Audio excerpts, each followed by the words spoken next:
बात हुजूमी तशद्दुद की।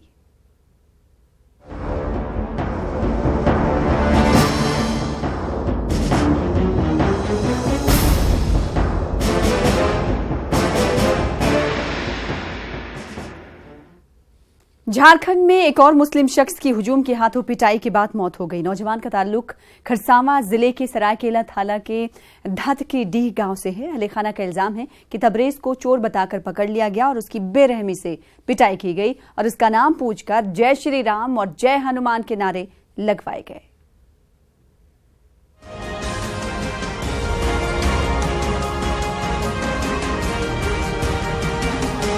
दो 2019 में नई हुकूमत की तश्कील के बाद अक़लियतों के तहफ़्फ़ुज़ की बात कही गई। अक़लियतों को हुकूक दिलाने के वादे किए गए, लेकिन अक़लियतों के साथ मजहबी बुनियाद पर तशद्दुद के वाक़यात फिर सामने आने लगे हैं।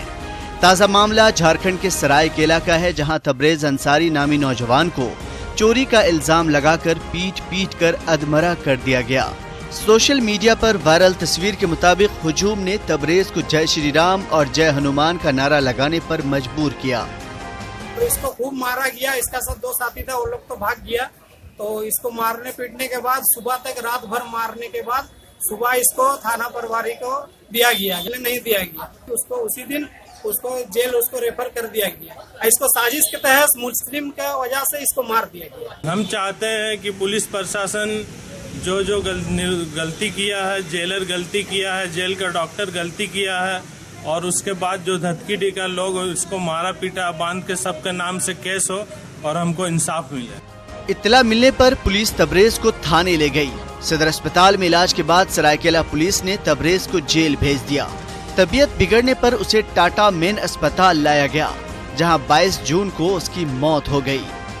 हमने ECG भी निकाला, फिर भी उन लोगों ने कहा कि हमको रेफर कागज बना दीजिए, हायर सेंटर के लिए हम ले जाएंगे। आज सरायकेला कारा से एक कैदी की तबीयत बिगड़ गई थी, उसे सदर अस्पताल लाके भर्ती कराया गया था। वहाँ से बेहतर इलाज के लिए उसे TMH भेजा गया, जहाँ उसकी मृत्यु हो गई। इस संबंध में हम लोगों ने मजिस्ट्रियल जाँच करवाई। जाँच करके वो मजिस्ट्रेट का रिपोर्ट आएगा और फिलहाल उनके परिजनों द्वारा भी FIR दर्ज कराया गया, उस पर भी कार्रवाई की गई है। तबरेज पुणे में एक वेल्डर के तौर पर काम करता था और घर वालों के साथ ईद मनाने के लिए खरसावां जिले के अपने गांव आया हुआ था। इससे पहले भी झारखंड में बीफ के इल्जाम में एक मुस्लिम शख्स को पीट कर कत्ल कर दिया गया था, जिसमें फास्ट ट्रैक कोर्ट ने BJP लीडर समेत तमाम 11 कसूरवारों को उम्र कैद की सजा सुनाई थी। Bureau report, news 18 Urdu. तस्वीरें काफी दिल दहला देने वाली हैं। किस तरीके से तबरेज को मारा गया, फिर उसके बाद पुलिस के हवाले किया गया और फिर उसके बाद जब जेल भेजा गया तो तबरेज की मौत हो जाती है। राजेश कुमार हमारे साथ, हमारे नुमाइंदे खरसावां से जुड़ चुके हैं। राजेश, बताइएगा कि वाकई में हुआ क्या था? क्या चोरी के इल्जाम में तबरेज को पीटा गया और उसके बाद मॉब लिंचिंग की भी बात सामने आ रही है? पुलिस क्या कुछ कहती हुई नजर आ रही है इस मामले को लेकर?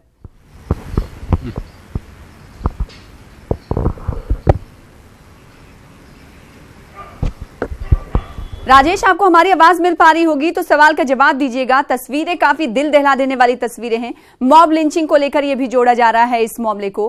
वहीं कहा यह जा रहा है कि चोरी के इल्जाम में इस शख्स को, जिसका नाम तबरेज है, उसे पीटा गया, फिर उसके बाद पुलिस के हवाले किया गया। पुलिस की जानिब से इसे जेल भेज दिया गया और जेल में इसकी मौत हो गई।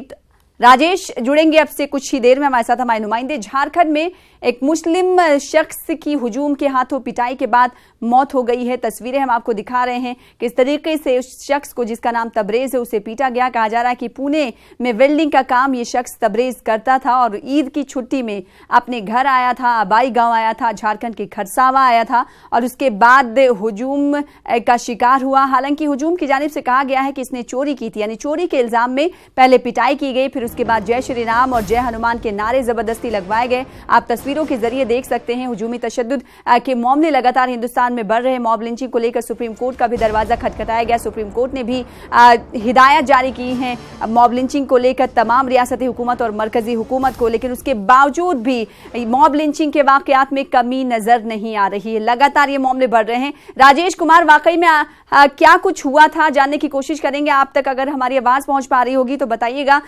कहा जा रहा है कि चोरी के इल्जाम में तबरेज की पिटाई की गई, फिर उसके बाद जय श्री राम के नारे लगाए गए, पुलिस को दिया गया, फिर जेल में मौत हो जाती है। पुलिस क्या कुछ कह रही है इस पूरे मामले पर? देखिए, पुलिस वही कह रही है जो आपने कहा है कि 17 तारीख की रात में ये अपने दोस्तों के साथ तबरेज़ अंसारी निकले थे और इन्हें धतकी दी, जो सरायकेला खरसावां ज़िले में पड़ता है उस क्षेत्र में इन्हें चोरी के इल्ज़ाम में पकड़ा गया। ग्रामीणों ने पकड़ा और इनकी पिटाई कर दी और इनसे धार्मिक नारे भी लगवाए गए। ये वीडियो से वायरल भी हुआ है और जब ये घायल हो गए तो फिर उसके बाद उन्हें पुलिस को सौंप दिया गया।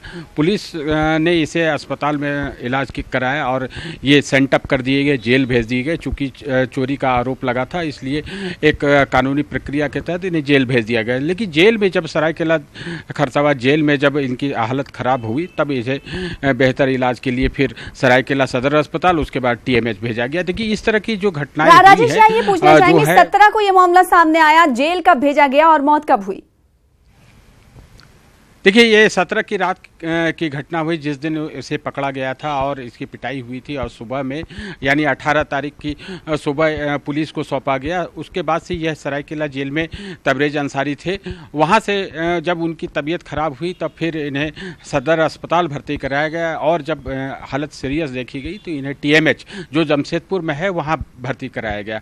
तो इनकी मौत 22 तारीख को हुई। इस दरमियान ये घायलावस्था में थे, इलाजरत थे और जब ये मामला आया तब उनके परिजनों ने कहा कि इस प्रकार की घटना हुई है कि इनके साथ धार्मिक आधार पर मार पिटाई की गई और इनके मॉब लिंचिंग का मामला बनता है। तो इस पर परिजनों के कहने पर, उनकी शिकायत पर यह मामला भी दर्ज किया गया, मॉब लिंचिंग का ही मामला दर्ज किया गया। और सरायकेला खरसावां के जो नए SP हैं कार्तिक S, वो खुद इसकी जाँच कर रहे हैं। इस संबंध में पप्पू मंडल नामक एक युवक को गिरफ्तार भी किया गया है जो धतकी में इसकी पिटाई में शामिल था और भी लोगों की पहचान हो रही है। राज्य सरकार ने भी इस मामले में रिपोर्ट मांगी है और मजिस्ट्रियल जांच कराई गई है। इसकी रिपोर्ट अभी आनी बाकी है, उसके बाद सरकार कार्रवाई करेगी। वैसे जिला पुलिस राजेश, लेकिन सवाल ये उठता है कि जब चोरी के इल्जाम में इसको पकड़ा गया, जब पुलिस को देना ही था तो कानून अपने हाथ में आखिर कैसे ले लिया जाता है? खरसावां में और साथ ही साथ सरायकेला में क्या कानून का डर नहीं है? झारखंड में इससे पहले भी हमने देखा कि मॉब लिंचिंग के तहत लोगों को पीट कर मार डाला गया। अलीमुद्दीन का एग्जाम्पल हमारे सामने है। बिल्कुल, देखिए सना, ये बिल्कुल ये मामला है कि कानून किसी को अपने हाथ में लेने का अधिकार नहीं है। कोई भी किसी भी आरोप में पकड़ा जाता है या रंगे हाथ पकड़ा जाए या किसी आरोप में पकड़ा जाए, फिर भी वो कोई भी व्यक्ति कानून को हाथ में लेकर उसकी मार पिटाई या कुछ उसे दंडित नहीं कर सकता। दंड देने का काम कोर्ट का है और कोर्ट के हिसाब से ही सारे आगे उसके फैसले होते हैं। इसलिए जो भी दोषी हैं, चाहे वो चोरी कर रहा था वास्तव में या नहीं कर रहा था, जो आरोप लगे थे सच थे या नहीं थे, लेकिन किसी भी व्यक्ति को ये अधिकार नहीं होता कि वो उसकी पिटाई करे, उसे शारीरिक रूप से नुकसान पहुंचाए। ऐसे में ये कानून हाथ में जिन लोगों ने लिया है उनके खिलाफ जरूर कार्रवाई होनी चाहिए। एक व्यक्ति पकड़ा भी गया है और की पहचान भी की जा रही है, पुलिस उन्हें खोज भी रही है।